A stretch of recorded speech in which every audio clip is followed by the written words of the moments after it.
This morning's message is titled The Ripple Effect, which is based on simple physics in water.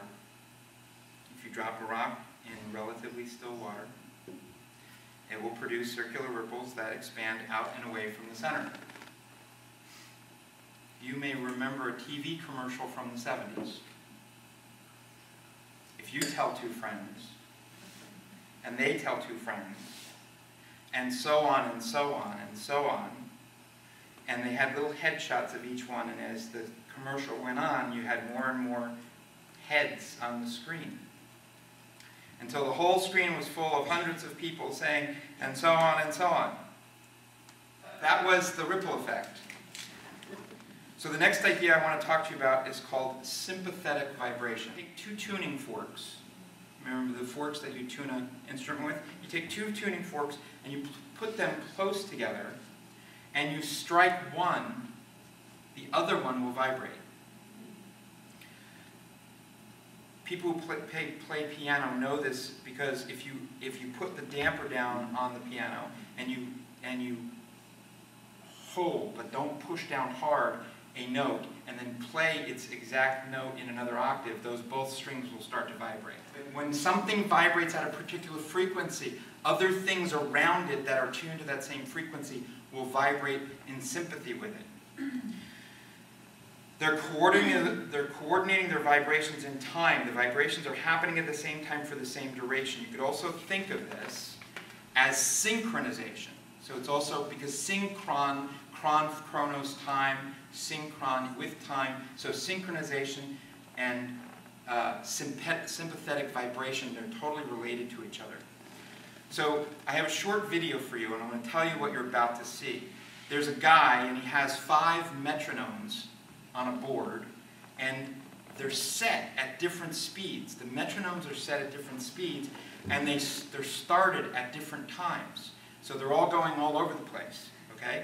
Then he takes the board that the metronomes are on, and he puts it up onto 2 soda cans. And what the soda cans allow is the whole thing can shift a little bit. So let's watch what happens.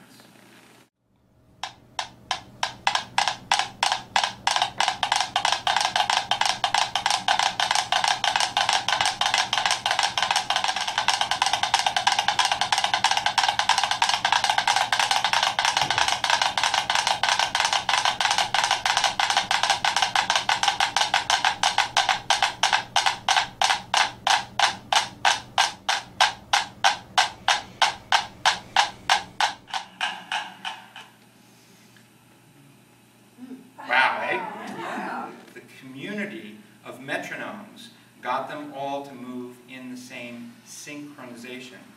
Because the cans allow for this little slight motion, and because the whole thing can rock, then what happens is the whole thing rocks together until they jive. And even if they would want to go at a faster pace, they can't, because of the way that the underneath is going. So what's the connection between the ripple effect and sympathetic vibration? It's all about energy, and it's all about vibration.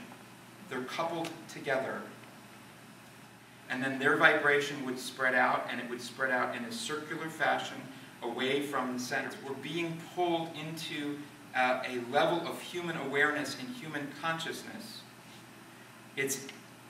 We're being irresistibly pulled into this heightened state of maximum complexity. We're being pulled, we're being drawn into it. That's called the omega point, where we're all awake, where we're all aware, where we're all conscious.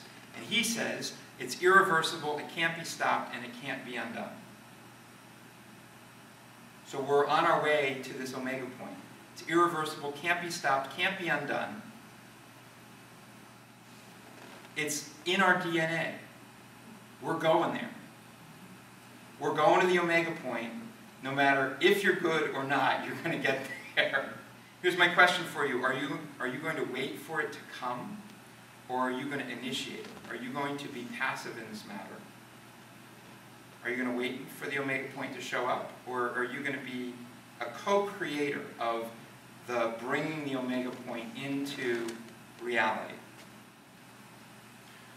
I want to differentiate between what I would call a consumer and a producer. Consumers work on themselves. They eat right, they exercise, they go to therapy, they take classes, they meditate, they say their affirmations, they read the daily emails. They work on being better, they work on being abundant, they work on being happy. In some respects, we're all designed to be consumers. There's nothing wrong with that. However, I want to also propose being a producer. A producer of wellness, a producer of health, a producer of spiritual wholeness within yourself and within the world around you. Within your world, thinking of yourself as a producer of the transformation of your world, not just the producer of my own spiritual journey. And in a biblical context, what I mean by is shining your light. Putting your light on the lamppost. Putting who you are as a spiritual sojourner on the lamppost. I propose that who you are makes a difference in your world. You create vibrations that move out from your center to the people around you, the people in your family, the people you work with, the people you see in the supermarket, to everyone.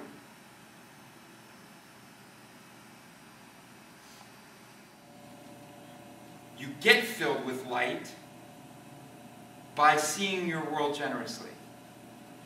That's the relationship. You're filled with light, you become spiritually full when you see your world generously. And that's what I mean by being a producer. Rather than just consuming it and waiting until I'm spiritual enough to contribute. No, you contribute now. How you contribute is by seeing the world generously, by seeing the world compassionately, by seeing the world lovingly. If you are filled with light, then you're the light of the world.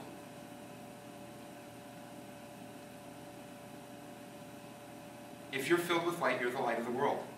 Filling yourself with light is to let your light shine. How do you start? You just start by loving people. And this multiplies out, because if you're producing compassion in your world, then people will start to vibrate like the metronomes get in sync. The people around you will start to vibrate in that idea as well. If you come into your world with love and compassion, you will infect the people around you. You will cause people to start to be more loving in their world. And then it multiplies out, just like the shampoo commercial. You love two friends, and then they love two friends, and so on, and so on, and so on. You become like a piano tuner who makes sure that the piano plays right. They make sure that the harmonics are exact. So when the keys are played, it's melodious. So how you tune your world, the tool that you use to tune your world is love and compassion.